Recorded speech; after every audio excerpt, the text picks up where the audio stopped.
Bem, meu nome é Deise Vilela, eu sou aluna do curso de Filosofia. Vou começar minha apresentação para vocês.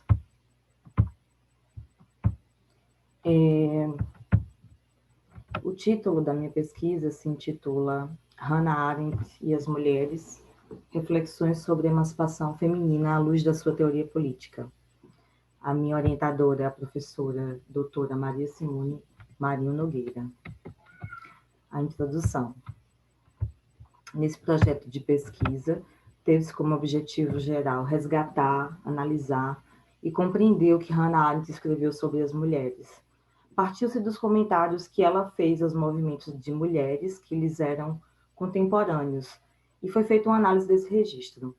Foram analisados os ensaios feitos por Arendt sobre Rosa Luxemburgo e Karen Blixen, a resenha em que comentou a obra de Alice Howell Gustel, e a obra sobre a vida de Rael Verhagen.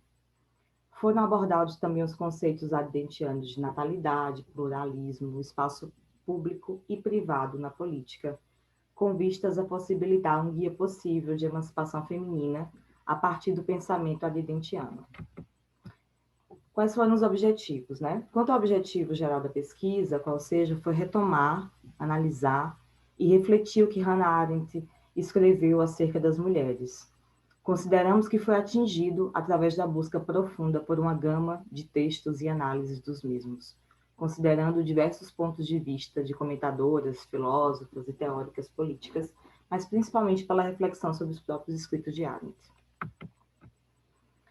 As metodologias. As etapas metodológicas seguidas foram: número 1, pesquisa, leitura e resenha crítica dos principais textos em que Arendt escreveu sobre as mulheres. Ponto 2. Pesquisa, leitura e fichamento das obras de teoria política arendtianas a fim de elucidar os conceitos de natalidade, pluralidade e o espaço público e privado na política, e a possibilidade de uma crescente emancipação feminina. Posteriormente, foi feita uma análise dos escritos e conceitos para, por fim, apresentar os resultados da pesquisa. Um deles diz respeito à importância da reflexão sobre os movimentos de mulheres feitos por Arendt, apesar de algumas declarações polêmicas. Vamos aos resultados. Sobre Rael Verhagen, uma judia que reuniu em seu salão de Berlim no século XIX muitas figuras importantes do romantismo alemão, a qual Arendt possuiu tanta identificação que chegou mesmo a afirmar que, abre aspas, esta é minha amiga mais íntima, embora tenha falecido há cerca de 100 anos, fecha aspas. Hannah analisa uma peculiar característica em Verhagen, como grande influência na sua postura social como judia na Europa, a introspecção. Rosa Luxemburgo. Na obra Homem em Tempos Sombrios, há um capítulo dedicado a Rosa Luxemburgo por Arendt. Esta a descreve, abre aspas, ela era uma forasteira, não só por ser e permanecer uma judia polonesa num país em que lhe desagradava, e um partido que logo viria a desprezar, mas por ser mulher. E destaca com admiração. Diz Arendt, nós respondemos com uma fábula russa antiga. Dois pontos. Uma águia às vezes pode voar mais alto que uma galinha, mas uma galinha jamais pode atingir as mesmas alturas de uma águia. Rosa Luxemburgo, apesar de seus equívocos, era e é uma águia. Termina a citação. Rosa Luxemburgo foi uma mulher pública e política, talvez a maior representação da ascensão da mulher no espaço público, conforme Arendt, por romper o cânone masculino. Karen Blixen, que usou o pseudônimo de Isaac Dinesen durante muito tempo. Hannah começa o texto a Blixen na obra de Homens em Tempos Sombrios com a epígrafe de Balzac. Abre aspas. As grandes paixões, como as obras-primas, são raras.